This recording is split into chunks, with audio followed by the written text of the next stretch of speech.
Hi there, and welcome to this episode of the Guns Magazine podcast.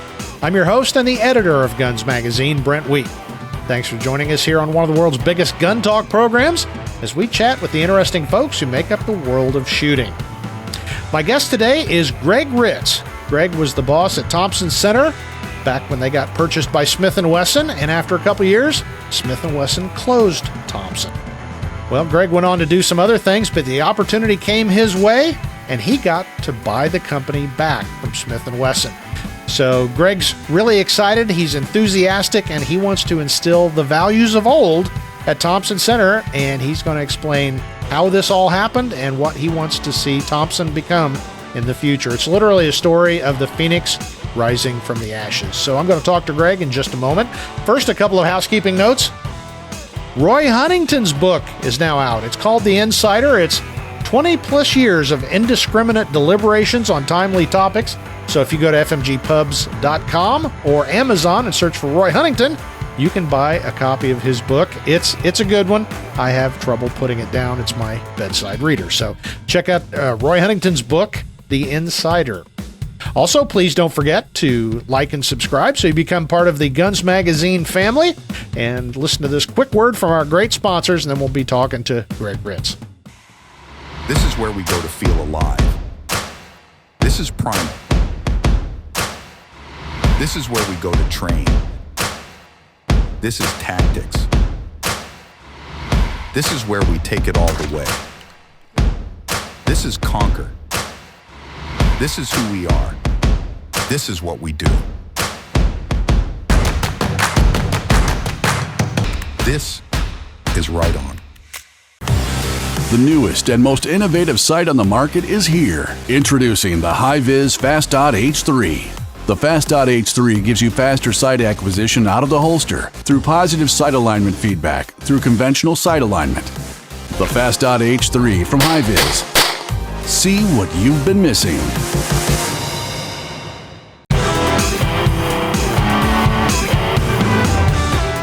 Well, good morning, Gregg Ritz. How are you, sir? I am wonderful, and I am so excited to have you on this podcast because we did Roy Huntington and I did a little thing a few episodes ago. We talked about Thompson Center and the fact that they are back, and now we got the boss. And I think this will be wildly popular. So welcome to the podcast. Well, thank you. I've known Roy for a lot of years. So my guess is that was an entertaining podcast you had with him. So I'll try to be equally as entertaining. It was. And I got to tell you, it was one of our most popular podcast episodes of all time. And I got to tell you, I knew Thompson Center was popular, but oh my gosh, I didn't realize how popular. People love this brand, and it's pretty cool that you're back. So yeah. For folks that don't know, there's one or two of us out here. Talk briefly about the backstory, the history of Thompson Center, and how we got to right now today. So we'll go all the way back to the beginning and kind of speed through time until I came involved with the company. So Ken Thompson started a foundry business in Brooklyn, New York, and then moved it to Rochester, New Hampshire, somewhere in the 50s. And then in 1965, Warren Center was working for Harrington and Richardson down in Connecticut, and he was a gun designer, but he was also a tinkerer, right? He was one of these mad scientists. So even on his days off, he's in his basement, he's in his garage, he's developing new guns. And so he developed what we now know is the Contender pistol, which is an iconic firearm in history by so many measures. So, but when he goes to H&R and says, hey, listen, I designed this single shot interchangeable pistol. Do you guys want to bring it out? They're like, no, that's not our brand. We're in the long guns. This doesn't fit who we are. Well, as any artist, right, you love your own work. So Warren Center says, hey, I still want to bring this out, but I need investment castings. I need a receiver, a trigger guard, a hammer. So he starts researching investment casting facilities, and he runs across Ken Thompson, and he drives up to Rochester, New Hampshire, and knocks on Ken Thompson's door and says, hey, can you make these parts? Well, Ken Thompson, being an entrepreneur, looking to level load his business, looking to expand his opportunities, says, well, why don't we start a gun company because you don't really have a way to sell anything? So Ken Thompson, Warren Center, become Thompson Center Arms in 1965. Contender comes out in 1967. And then really from there, it just started to skyrocket, Brent. I mean, 1970, they bring out the Hawken muzzleloader, which then becomes iconic, especially when Jeremiah Johnson's movie came out in 1972 with Robert Redford. So, and then TC just had success after success after success. And it's because they were true gun designers, vertically integrated, castings, barrel making, woodworking. A lot of the old folks who remember Thompson Center had its own sawmill in Prairie, Kansas. Oh, didn't know that. Yeah. So we cut the trees down, we formed the blanks, we kiln dried them, shipped them to New Hampshire, and there everything was hand inletted, hand sanded, and we had the best wood in the industry, bar none. And then, of course, that segued, into the composite materials we have today. That's kind of a tradition, I think, that's been lost a little bit in the gun industry is on the wood side. Yeah, definitely. Seen a little bit of a resurgence, but yeah, so I mean, that's really what got Thompson Center on the map, because then they worked on all of the state seasons for muzzleloading. And a lot of people don't realize when you look in the 1970s, whitetails are just starting to take off in population. Yep. So you had a lot of states that didn't have dedicated, specialized whitetail seasons. And then once the whitetail started to explode, then it became a gun season to a bow season. And then Thompson Center said, well, hey, how about a special opportunity for us muzzleloader guys? And, but, we're also still building the interchangeable handguns and the platform for silhouette shooting and handgun hunting then. And this is where Roy steps into the picture, right? So he steps in the 70s and, starts evaluating these guns for the handgun hunting enthusiast. And that's really what defined Thompson Center so many years. Yeah. Well, this is an interesting time. You came on board somewhere through there. Things were going great guns. And then you probably have to be more circumspect than I do, but Smith & Wesson purchased Thompson Center. And it's that old story of when a big company buys a small company and the intellectual property gets diluted a little bit. And long story short, it went away. It's gone. Smith & Wesson did away with it. So pick up from there. So in 2007, Smith & Wesson purchased Thompson Center Arms and KW Thompson Tool Company, which was the investment casting facilities. We were two companies under one umbrella. Yeah. I continued. So I was president at the time for Thompson Center, and I continued to work for them as president of Smith & Wesson in their hunting division, as well as running Thompson Center Arms. And I did that for a couple years. And we had great success. But when my contract came out to be renewed, I didn't want to move to Springfield. I mean, I love the company. There is something iconic to be said. I work for the big blue machine, right? I mean, Smith & Wesson is a dominant force in our space, albeit in the handgun, tactical, law enforcement space, not really the hunting space. And that's why they wanted the expertise Thompson Center had for barrel making, because what a lot of people don't realize is Smith & Wesson really didn't get into the AR side of the business until 2006, somewhere around there, 6, 7. So relatively new when you start thinking about how long other gun companies have been out there and how long the AR platform has been popular. So, and they did a really good job launching that, but they needed barrels and they were working with Thompson Center. And that's what brought us together originally. And then, in 2008, end of 2008, I didn't renew my agreement. And then in 2009, they made the decision, and this was the tipping point, Brent, of the brand, to shut the factory down in Rochester. And what you said is absolutely correct. The tribal knowledge, the passion, the entrepreneurial spirit, that New England get it done mentality, right? There was never stop at Thompson Center. There may be slow, but there was never stop, right? They always found a way to navigate the marketplace and gun designs, and we're known for customer service. Right. I mean, they had the best. You move all of that down to Springfield, and it was just different DNA. And unfortunately, the company got absorbed into the big blue machine, and not in a bad way. I mean, there were a lot of good things that happened from a technology and infrastructure and better capital to make things.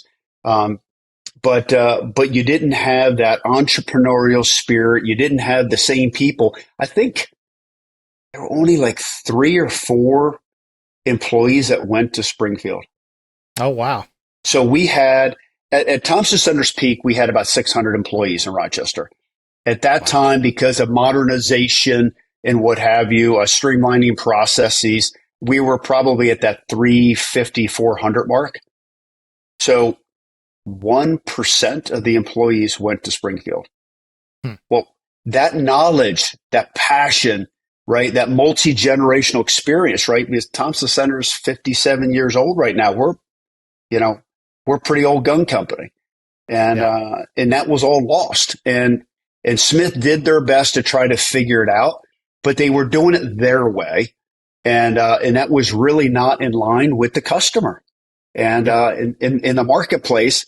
And the brand started, to see some struggles, not a lot of innovation, shift in marketing, different distribution, customer service was not obviously at the same personal level that it was before. And in 2000 or 2021, they shut it down. Yeah. I mean, and when I say, Brent, that they shut it down, is now I can kind of give you the backstory, because now I'm, back owning the gun company. They hit the stop button on the machines. Oh, wow. Like, there's partially machined receivers. Like, when I say they pivoted, now this is COVID, right? 2021. Yeah. And gun businesses, you know all the NICS checks, right? You can look at the data. Right. It's 30% higher than it is today, right? Because people were participating in the outdoors. They were very uncertain about the marketplace and what's going to happen. So people were buying guns, and they made the corporate decision, and probably the right decision for the stockholders and Smith's business, to make more. I mean, they topped $1 billion. But they abandoned a historic brand. Yep. Well, I'll say from the outside looking in, I don't think Smith & Wesson really knew what to do with the brand.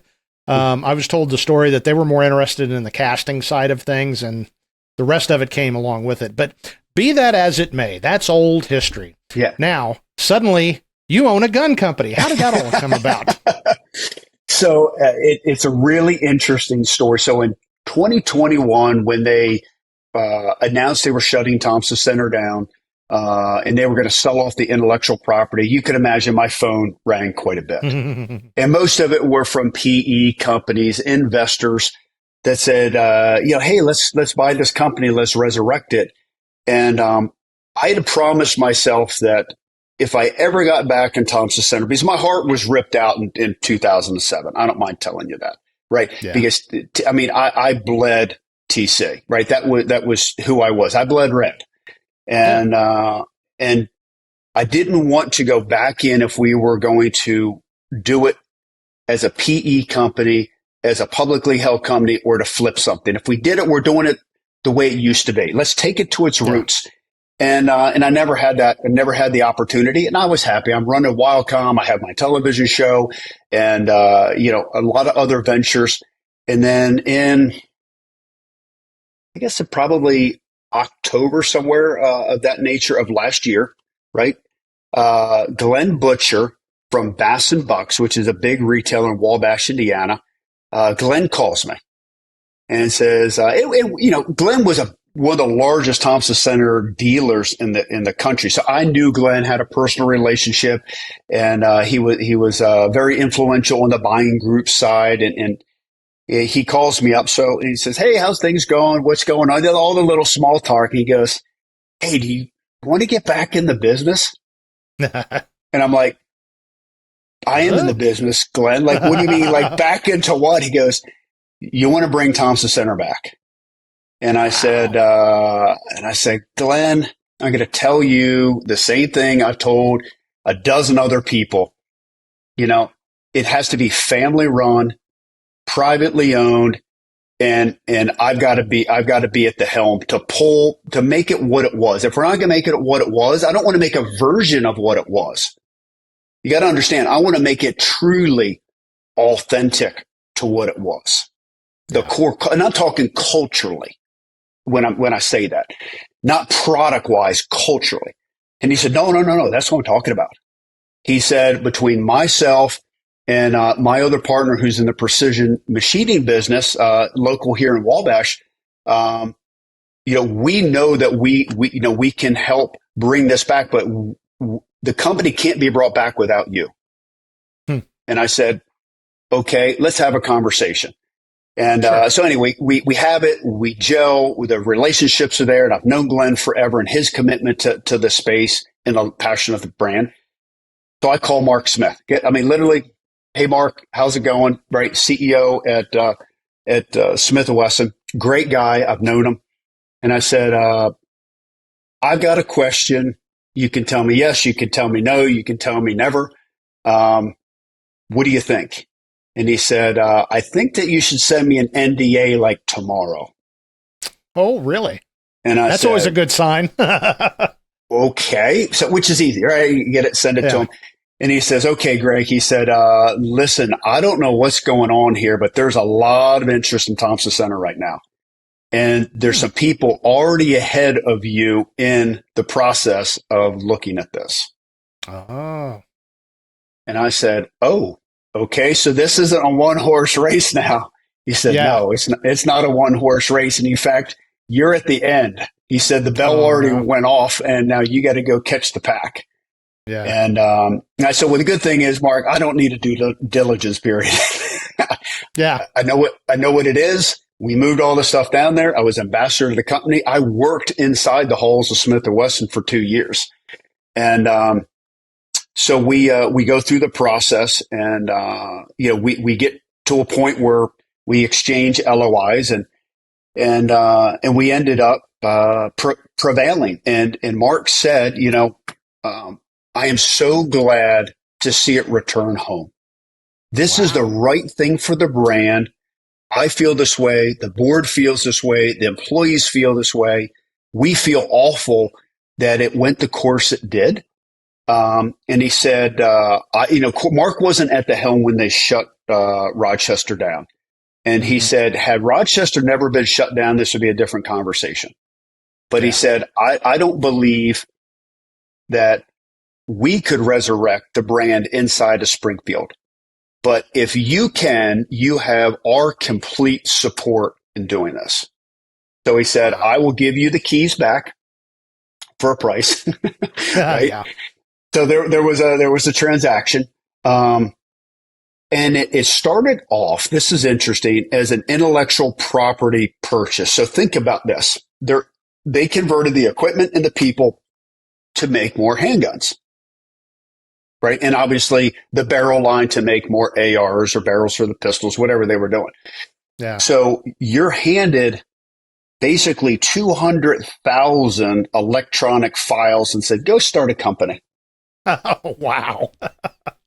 And that's what we're trying to do or are doing. I mean, we're going to be shipping barrels in October and guns in November. So inside of 6 months, we took a piece of paper, right? A drawing, a bill of materials for an Encore, and you are now going to have an Encore rifle and muzzleloader purchased brand new out of Rochester, New Hampshire.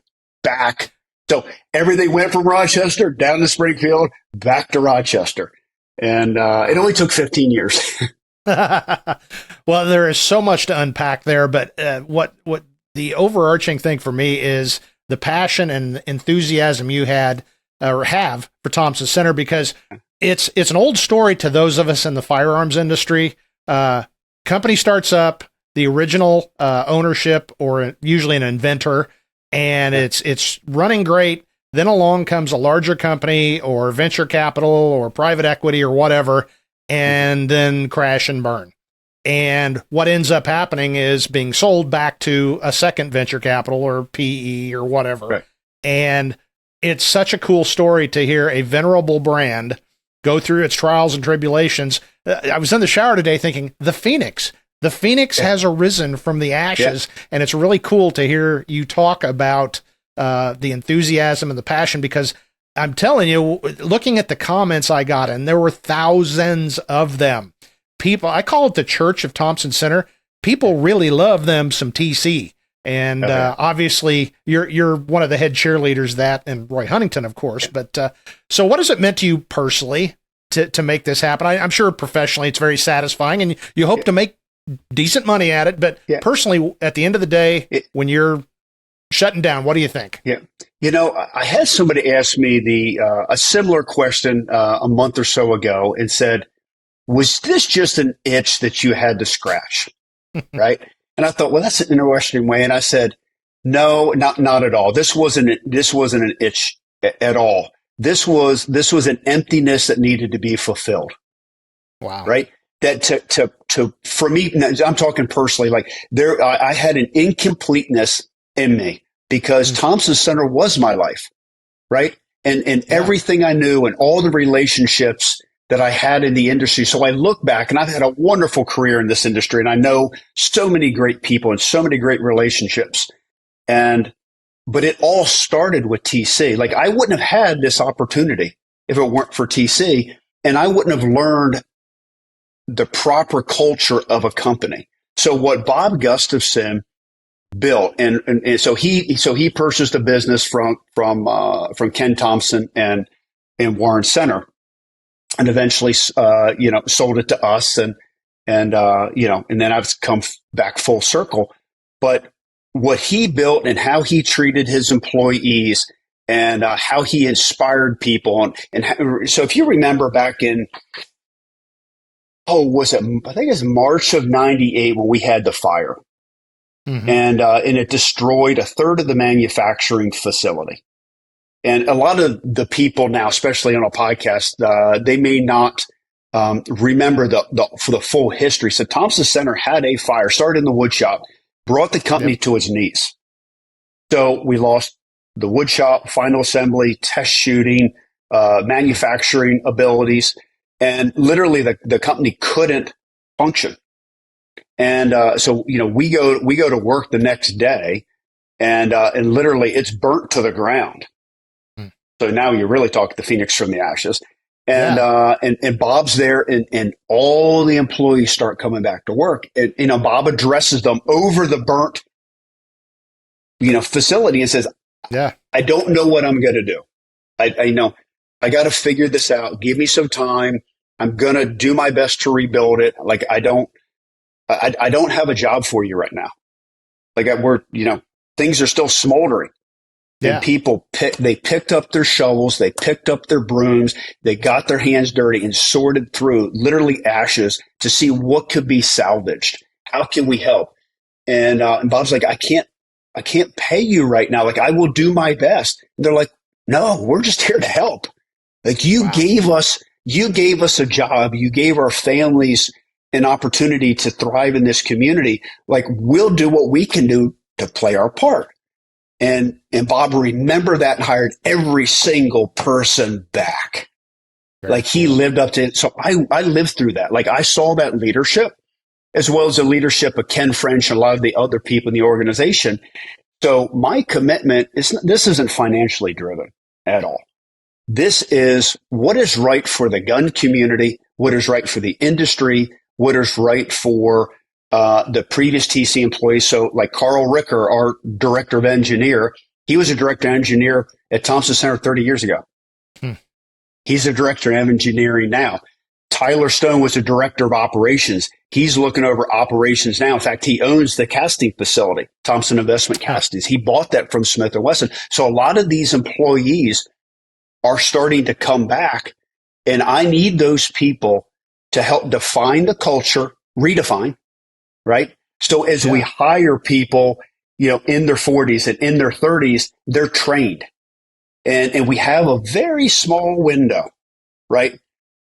10, 15 years, right? That we now can take the old culture and pass it down. And I don't want to miss this opportunity. So the reason I did this is we have this chance to see things come full circle, because look at the great companies in this industry. And I know there's a lot of, I'm talking truly great. Hornady, Leupold, Reconyx, Matthews. A lot of these companies are privately owned, family owned. And I'm like, yep. How many gun companies with this kind of heritage are privately owned and can operate this way? Do what's right because it's right and not because it's financially the best decision. Yeah. And I'm like, oh, sign me up. I'm ready. I'm ready to go to work. Well, that's what's cool. I was sitting here listening to you and thinking, this is the kind of story I love to hear. And I think the whole gun industry does, because we've seen it, as I said, so many times where outside money comes in. There's just a few companies that survive that transition from the original guy or group of people to a successful publicly held company. You know, Ruger comes to mind. They're doing it right. So, but for every one of those, there's a lot that don't. So it's really cool to hear you doing that. So I'm going to ask kind of the macro question at this point. Yeah. Why are people so in love with the concept of Thompson Center? I mean, I can see why they like the company. That's a pretty easy answer, but why is it they like it? Because it's just a single shot gun for the most part and muzzle loaders. But why do people like it so much?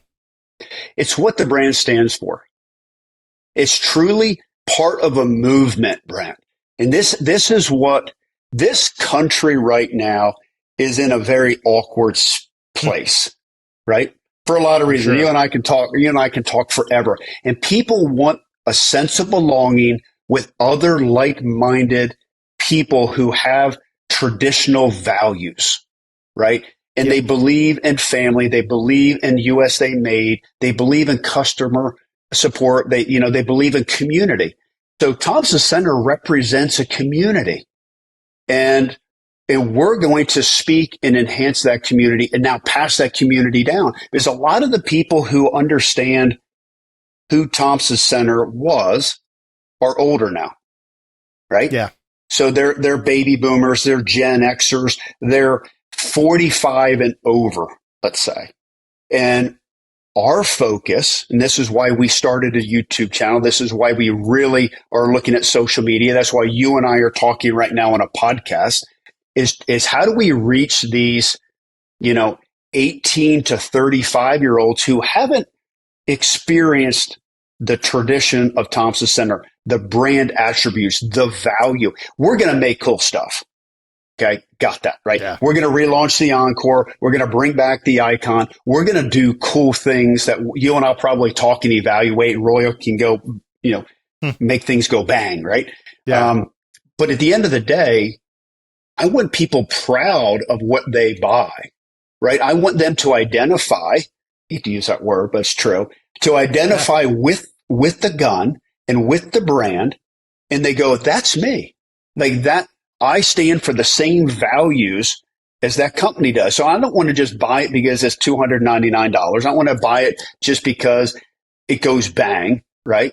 Or I can blow something up with it. I want to own it because this is who represents me. So that's what we're trying to do. And that's why, utilizing social media and YouTube and sharing people the behind the scenes. Like we can do things privately owned that Smith & Wesson Ruger can't. Right. Right. And for example, a couple weeks ago, we filmed blowing up a muzzleloader. Like what happens if you put smokeless powder in a muzzleloader? Yeah. We all talk about it. There's safety regulations, but if we can create content that's engaging and people to see and participate, because we do this internally to make sure we test and we design things that are cool, but we've never shown it. Yeah. Right. I'm like, hey, let's go show people. Let's show people what it means to build a gun company. And in doing so, bring this community together and then hopefully bring a younger demographic back together. Very cool. The next generation of TC, members of the Church of TC, as I would call it. Exactly. Yeah. But I will tell you, it's going to be challenging. We have a lot of moving pieces going on right now. Mm-hmm. I can only imagine. So let's talk about the future. We can't get too far down in the weeds, but what's the broad brush, the kind of timeline, and what's going to happen in the near to midterm future? Great question. So Encore barrels will be relaunched in October. Okay. So we're going to pick primarily stainless steel rifle and muzzleloader barrels. Now, will they be upgraded to 5R rifling? 100%. Will they have threaded muzzles for suppressors and brakes? Yes. Yep. Okay. They were never done, which is, crazy to think. So we're gonna take the opportunity to upgrade those barrels, and then complete Encore rifles and muzzleloaders to come out in November. And then from there, Brent, what we're going to do, we're going to expand that platform, but we're going to then relaunch the Contender. And then we're going to relaunch the Icon bolt action rifle that came out in 2007. And we're going to put little twist on these, right? We're listening to the public, and that's the beauty of social media and digital now. We can hear the feedback. So like the feedback we're hearing right now, one of the best bolt action guns ever made, ahead of its time, a little bit heavy. Can you carve some weight out of it? Absolutely. Can you do some refinements to the trigger now that technology has changed on triggers since 2007? 100%. So we're going to incorporate that in the design. And then we're going to relaunch the Triumph muzzle loader by the fall of next year. So 4 platforms in 12 months. Wow. Which is a lot. I was going to say, your plate is really full. And that was my follow-on question now in the time we've got remaining. It may take another hour or two, but talk about how people can find out about Thompson Center and all of these projects you have going on. So follow us on Instagram and go to our YouTube page, right? TC Arms. They're the 2 best ways. So we're going to relaunch our website, tcarms.com. So that's being revived right now, and that'll be relaunched. I mean, there's a holding page right now with a message, but that's going to be relaunched here in a couple months. But the best way to watch the day-to-day, and one thing that I promised everybody from the beginning, and I'm sticking to this, and I have stuck to it, is I'm going to continue to do more conversations with the public like yourself, where you can ask the piercing questions. And I'm also going to do lives where I'm going to talk to you personally. And if, you know what, if there is a delay, if there's a problem, there's a struggle, I'm just going to tell you, right? I'm just going to be real with you. And, but I'm also going to share, I'm not going to try to keep things so secret, from you. Like, as we go through and we get ready to launch a gun, I'm going to show you the gun going through the proving grounds. Like, I'm going to share with you how we test it, how we evaluate. I want the feedback. I want people to tell us what calibers are popular, what barrel lengths are popular, what stock configurations, because we have the ability, being small and privately owned, to be nimble. So give you an idea. So when we relaunched Thompson Center, we started listening to the public, and the younger crowd started to get engaged with it. They said, are you going to do a turkey gun? I said, well, we had a 20 gauge in the past, and, we're looking at it, and, it's randomly, literally, I'll tell the full story one in the future here. A buddy of mine's literally, has a Contender handgun in his hand. He goes, well, what about a turkey handgun? 410. Yep. Because all the TSS loads that are available now, and how popular. And I'm like, okay, a 410 turkey handgun. And so anyway, we mocked one up. He went out and shot a couple birds with it. He said, yeah, I think this is going to be great. And I said, and our engineer, Carl Ricker, did the same thing. Literally, it started with one conversation. Carl went out, figured out how to tweak some things, shot a bird. So next year, are we going to sell many of them? I don't know. 100 of them or 1,000 of them. I don't care. But it's the idea that somebody had an idea that sounded cool. And we're going to stick to that way of the Bill Ruger mindset, which was, operate half on instinct and listen to the public, and then build what the public is telling you. And don't overcomplicate with spreadsheets and boardrooms and cost rationalizations.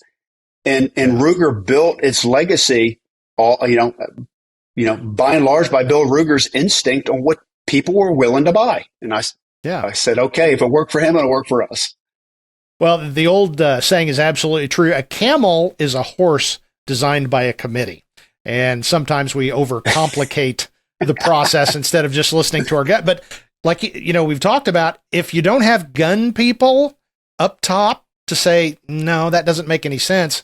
Yeah, sometimes these ideas get diluted and pulled. And like you said, then you throw the spreadsheet on top of it, and the CFO is upset because this widget cost a nickel more to make. That's how sometimes you see things just not go right. So it's really cool to hear the passion, enthusiasm, and the gun guy and gal people that are back at top at Thompson Center. So they are, and I think you make a great point. Is through and through, every employee has to have a passion for hunting and shooting in the outdoors, and that culture right there will be the genesis of all great gun designs coming out from Thompson Center in the future. Yep. Well, you've answered my question. I understand why the passion, and something you said a minute ago, to get the younger generation involved. That was a lot of the comments too, that, I've seen these, or I shot my dad's, but I want one. This is kind of cool. So, I've said a lot that I think we've reached that point where a large percentage of, especially the newer gun owners, have dropped off, but the ones that are still doing it have realized there's a world beyond Wonder 9s and black rifles, and now they want to start exploring it, and Thompson Center products are a great way to explore the cool stuff about shooting. So, Absolutely. Well, Gregg Ritz, I really appreciate you coming on and talking to us, and I'm really excited about the future of Thompson Center, and we'll have you back sometime soon to hear how the journey's going, and hopefully you haven't pulled all your hair out by then. But thanks for joining us. Well, thank you for this opportunity. I had a great time talking to Gregg Ritz, and his enthusiasm is infectious. So I'm very excited to see Thompson Center is back. Well, what do you think? We always like to hear what the audience thinks. So leave us a comment down below. And while you're doing that, make sure you like and subscribe so you become part of the Guns Magazine family. A couple of housekeeping notes before we go. Of course, Roy Huntington's book, The Insider. Check that out at fmgpubs.com or Amazon, where you can search for Roy Huntington, and his book will pop right up, and you can order one. It's a good one. So check out Roy Huntington's book, The Insider. And don't forget our great sponsors of the Guns Magazine podcast. The 3 Tactix PRD and MPRD provide you a constant, reliable aim point that keeps you on target. Learn more at ritonoptics.com. Riton. See the difference. Well, that's it for this episode of the Guns Magazine podcast. On behalf of everybody that works here at FMG Publications, I'm blessed to be Guns Magazine editor Brent Wheat, reminding you yet again, now get out there and get shooting, maybe with a Thompson Center.